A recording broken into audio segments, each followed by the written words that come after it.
Assalamualaikum. Good morning. Uh, Class, today we will study about the science and technology policy. That how the science and technology factor basically influence our all policies. हम देखते हैं कि जब भी हम कोई policy implement करते हैं तो उसमें कहीं ना कहीं साइंस या टेक्नोलॉजी का कोई ना कोई रोल होता है, या पॉलिसी फॉर्मुलेशन में या पॉलिसी इम्प्लीमेंटेशन में. If it is a policy that we need to implement, we always need some kind of technology to basically implement that policy in a proper way. Either that is the like electronic resources to basically spread the knowledge about that particular policy among the people. So science and technology policy has a very great importance in the policy making and policy analysis sector. So we are going to study it in a bit detail. First one is introduction. We will study that what is science and what is technology. Science is generally defined as knowledge which is ascertained by observations and experiment, critically tested, systemized, and brought under general principles. Science is knowledge of those things about which we are certain because they have been proved by observations and experiment to be true. तो science जो है वो क्या है, that is the kind of knowledge जो कि हम observations के थ्रू, एक्सपेरिमेंट्स के थ्रू, क्रिटिकल टेस्टेशंस के थ्रू, उसके अलावा जो है एक सिस्टमाइज्ड प्रोसेस के थ्रू उस किसी भी प्रोसेस को हम इम्प्लीमेंट कर चुके होते हैं और उसके थ्रू हम रिजल्ट्स निकाल चुके होते हैं. साइंस जो है वो एक काइंड ऑफ नॉलेज इस तरह से भी है बिकॉज इसमें जब भी रिज़ल्ट निकलता है हम उस रिज़ल्ट के बारे में सर्टन होते हैं, क्योंकि जाहिर है हम उसको ऑब्जर्वेशंस और एक्सपेरिमेंट्स के थ्रू प्रूव कर चुके होते हैं. Then technology on the other hand is the systematic application of scientific knowledge to practical tasks in production. It is practical of any or all the applied science that have practical values or industrial use. Science में basically हम क्या करते हैं कि हम experiments और observations के through कोई एक फैक्ट जो है उसको इकट्ठा करते हैं, उसको एक फैक्ट को डेवलप करते हैं. टेक्नोलॉजी बेसिकली क्या है, टेक्नोलॉजी जो है वो बेसिकली उस साइंस की सिस्टमेटिक एप्लीकेशन है, यानी कि वो जो साइंटिफिक नॉलेज हम अर्न करते हैं उसको सिस्टमेटिकली जो है वो अप्लाई किया जाता है, प्रैक्टिकल टास्क परफॉर्म कराए जाते हैं. And through the performance of those practical tasks, हमारी जो साइंस है उसको प्रॉपरली अप्लाई किया जाता है हमारी जनरल लाइफ में और हमारी इंडस्ट्रियल सेक्टर में. Science and technology as a policy. Science and technology को पॉलिसी के तौर पे जो है वो हम कैसे यूज़ करते हैं. The science policy of a country is a calculated attempt on the part of the policymakers of the country to have coherent and concrete policies to promote and utilize science and technology in solving the national problems, especially in such areas as communication, transportation, health, agriculture, industry, defense, and education. As through these examples, it is pretty clear that how science and technology can improve the life circle of the individuals of a country. That how by using the science and by using the technological knowledge, we can improve the transportation structure of our state, we can improve the communication structure of our state, we can improve the health sector, we can improve the agricultural sector, we can improve the industrial sector, we can improve the defense and educational sector. Through a communication sector, how the policy can be basically play a role that in a communicational sector we can implement the technological policies, as we can see that the world is going through uh, different kind of basically kind of technologies through which communication is going more easy or easier day by day.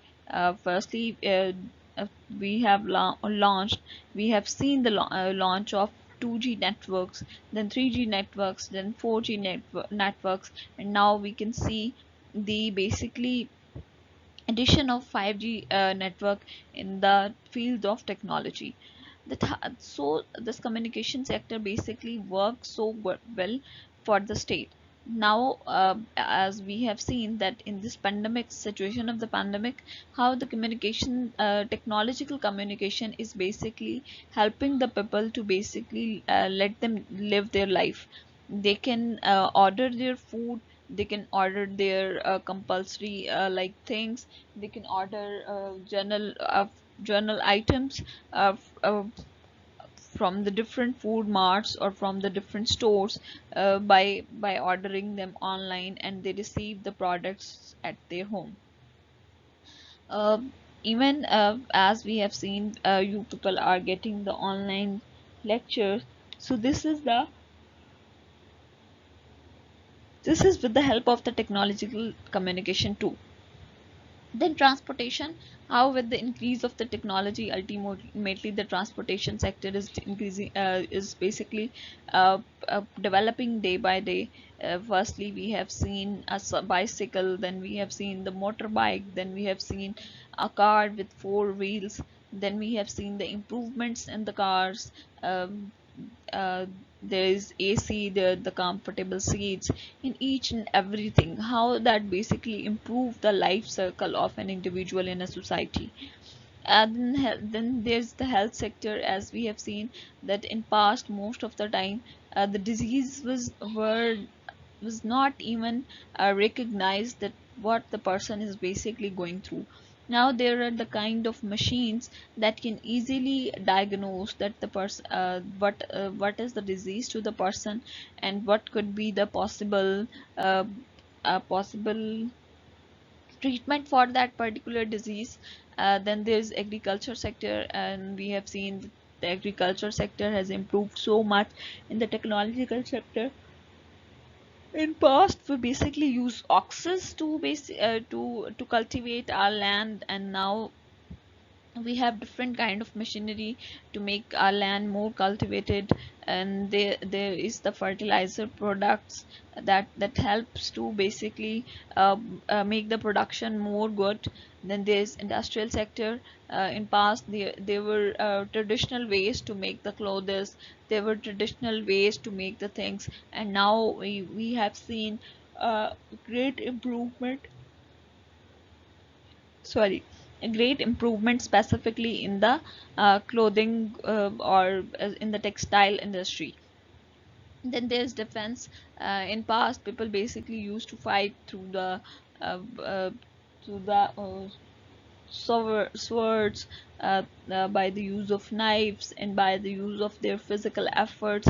And now we have like the scientists has introduced the different kind of weapons to basically defense, for the defense purpose. Then education, as I have already quoted the example of the online classes for the education sector too. Then there comes the science policy. Policy is essentially concerned with the optimal use of science and technology as an agent of economic growth and social development. Unless and until you want improvised or you want include the science and technology in your policy, whatever the policy you are making, you can't basically implement that policy properly, and you can get the maximum economic and financial benefits from that particular policy. The policy won't develop the social sector, it won't develop the economic sector at all. Science policy, in a legal formal perspective, can be defined as the sum of the legislative and executive measures which can be taken to increase, organize, and use the national scientific and technology potential, with the objective of achieving country's overall development aims and enhancing its positions in the world. Then evolution of institutions and policy for science and technology in Pakistan. The origin of science and technology in Pakistan is basically from the colonial era or from the British era. It was the British who basically introduced the science and technology in the subcontinent, because before this Muslims were not much aware about the science and technological sector. As we if you have studied the historical evolution or history of of the subcontinent, we have seen that it was the Muslims who basically who were not ready to adopt Muslims of the subcontinent who were not ready to adopt the Western kind of education, where the science and technology was a great part of that particular system of education. So Muslims were not ready to adopt, but later Sir Syed Ahmad Khan let them realize that if they want adopt the Western kind of education, they want adopt the science and technology, uh, they will stay remain on whatever the place they are. So basically Hindus adopted it so earlier, and as we have seen that India is even more good in science and technology than us, so we have adopted the education, or we have adopted the Western kind of education in science and technology a bit late than the Hindus, but still we are working on it, and we are doing better day by day. Then Sir Syed Ahmad Khan basically, after the formulation of Pakistan, Sir Syed Ahmad Khan basically introduced some kind of technological policies to improve the science and technological sector from 47 to 51. In 64, we have introduced like the government of Pakistan have introduced a ministry for the science and technology to improve the sector. In After the basically formulation of Higher Education Commission in 2002 under the leadership of Professor Daur Rahman, the science and technology sector improved a lot, because now the Higher Education Commission basically started to provide aids and funds to the educational sector to conduct the researches, and to basically promote that science and technological sector in Pakistan. Even there were trainings were introduced for the school teachers by the Intel, the industries and different organizations were asked to go towards the technological sector to basically move from the manual interpretation to the technological interpretation, and then a scientific and technological enhancement was focused definitely. Assignment of responsibilities to the ministry. The Ministry of Science and Technology was given for following basically responsibilities: formulation of national policy on science and technology, promotion and administration of science and technology, science and technological research and development, promotion and administration of technology transfer programs, liaison with universities and polytechnics on scientific and technological activities, especially as regard manpower development and training, encouragement and popularization of science and technology, supervision and coordination of the activities of Pakistan Council of Scientific and Industrial Research. There are different problems which are faced by the science and technological ministry and institutes to implement the policies in the country's science policy. Paucity of the qualified research fellow. Um, it is impossible to basically conduct a research without the research fellows, or without the researcher. So we have a very shortage of researchers in Pakistan. uh, there are some valid reason for this: duplication of research effort most of the times, because the researcher are not provided with the valid financial aid. So basically they just duplicate the research. They just take the already conducted research. They just remove the plagiarism of that research and present it as their own work. Then there is the Federal Ministry of Science and Technology. Laboratories and workshop are ill-equipped or not accessible.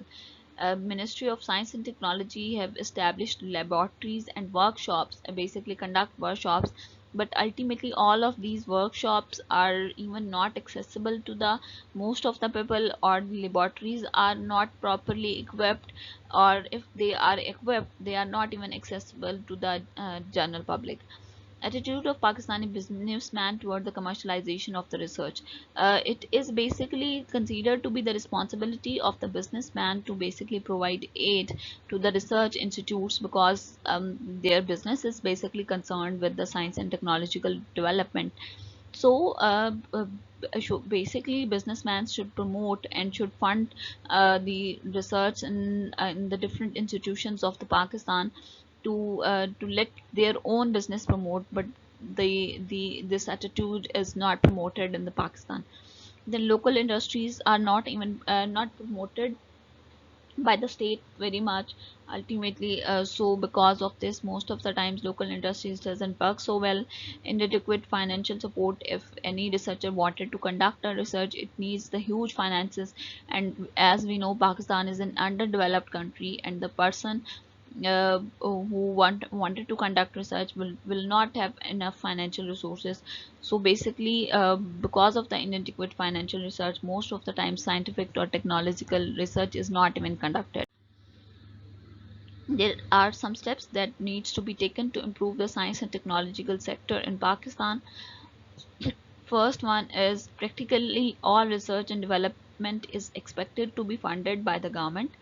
Uh, Government and industrial laboratories conduct most research, but both basic and applied. So basically, government and university laboratories should provide this basically opportunity to the people who basically wanted to conduct the research on different methods. Then the potential users of the scientific results, individual firms are expected to perform relatively little or no research. Foreign technology enters the countries primarily by means of the contracts between local industry firms and firms in advanced countries.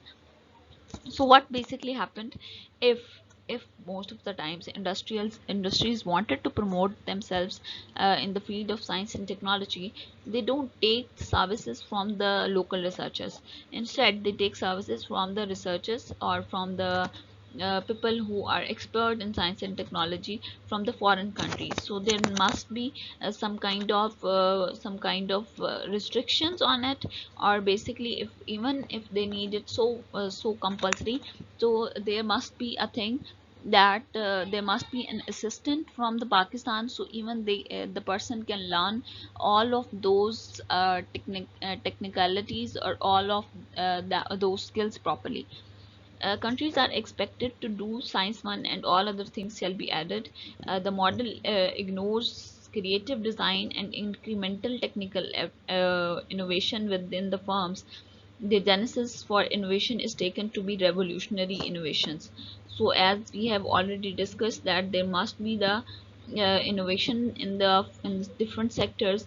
Even if a person is working in your organization, or if he is giving you a better option to improve the science and technological sector, or to improve the technology in your organization, please continue. It is important for the industry or the organization to consider his or her opinion, instead of asking him to or work all the time. There's this activity that you people have to do, that you have to enlist all the science and technology councils which are working under the Ministry of Science and Technology in the Pakistan. Thank you so much.